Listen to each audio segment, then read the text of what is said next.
Okay, the question of the day. After today's loss, where Bryce Young finished with 54 yards, a rushing touchdown, and an interception, we need to have a real conversation. Bryce is heading into year 4, and contract talks will start picking up in January. So what do we do if we're the Panthers? Do we extend them based on flashes of improvement this season? Is that the level worth that franchise quarterback pay? Do we trade him in the offseason? A trade would save us about $5.9 million on the cap space. Do we cut Bryce Young? Right now, looking at different sources, cutting him would be basically a break even. Or do we let him play out years 4 and 5, knowing the risk that quarterback salaries will continue to rise, even for players who haven't fully earned it?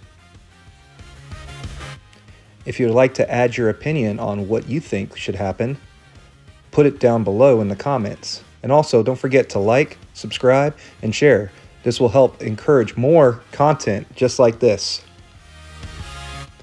So let's look at the history of Bryce Young. Bryce Young, as a starting quarterback, is 14-28, which makes him the lowest winning percentage of any Panthers quarterback that has started at least 3 seasons.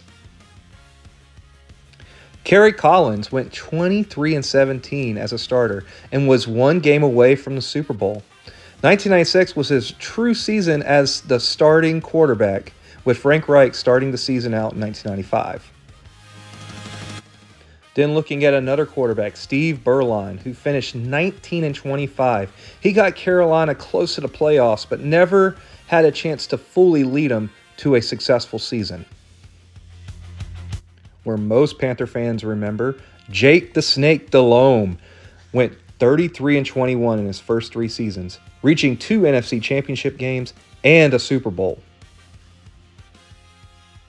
And if Jake didn't get you pumped up to be a Panthers fan, this guy right here, Cam Newton, who was 25-24 in his first 3 seasons, with year 3 ending with a division title. All those quarterbacks played behind offensive lines ranked roughly 13th and 18th in the league.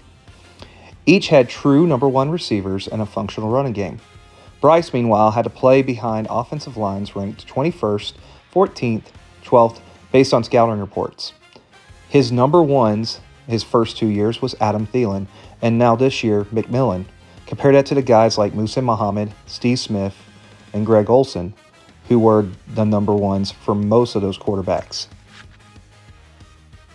Defensively, most of these QBs had defenses ranked in the top 10, top 16 in the league, with Cam and Jake Delhomme both benefiting from elite units during their time as quarterback.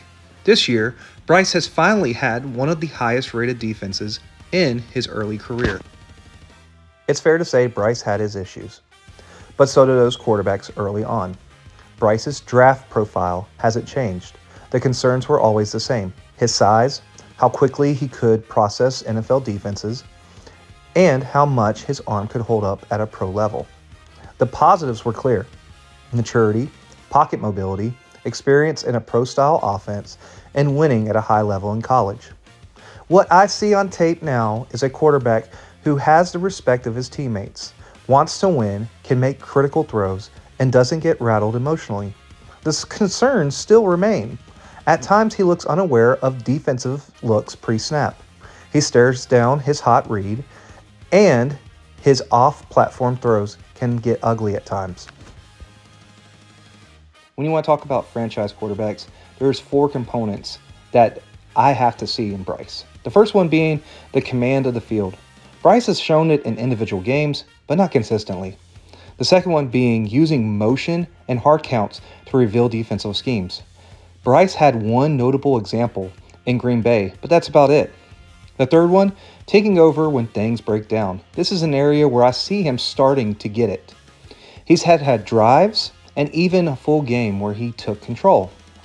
The fourth one, and very important, is passion and visual fire for the organization.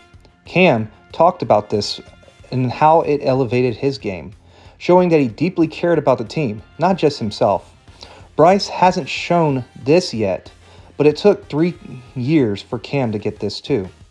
Right now, Bryce is 1 out of 4, and one area taking over games is beginning to emerge. That's a sign of real growth. So what do you do if you're the Panthers? Cutting Bryce only works if a free agent quarterback who costs next to nothing or a mid-first round rookie who's clearly worth it. Looking at free agency, maybe Malik Willis is an option. In the draft, names like Nussmeier and Sellers comes up. But can this team realistically win 8+ games and reset again for a rookie quarterback? What about trading Bryce? Well, trading Bryce doesn't make any sense either. His contract is closer to a second-round pick, but you're not flipping him for a proven quarterback. And the $5.9 million cap space doesn't move the needle enough to justify it. Something ownership is probably going to look into is extending him right now. And that's the toughest sell. Teams are paying quarterbacks $40 to $50 million per year, and Bryce's tape doesn't justify that. Carolina is about $29 million in cap space, meaning any extension would have to be heavily backloaded, and that would likely cost you key players elsewhere. If I were Dan, Dave, and David, I would call Bryce this offseason and be transparent with him. The next season is the decision year. There has been improvement across the roster, and Bryce has improved too, but not enough to justify a massive contract yet. If next season he comes back and everything continues to trend upward, and the team sneaks into the playoffs with his shaky numbers, I would consider picking up the 5th-year option. That's when you truly find out if he's real. If he becomes a top half quarterback and leads the team to the playoffs in year 4, that's when you start making that consideration for an extension. That's my take. Let me know what you think respectively. Thanks for listening, and if you haven't liked or subscribed, please do. Every subscriber gets me closer to my goal and helps me continue supporting other passions, including helping more veterans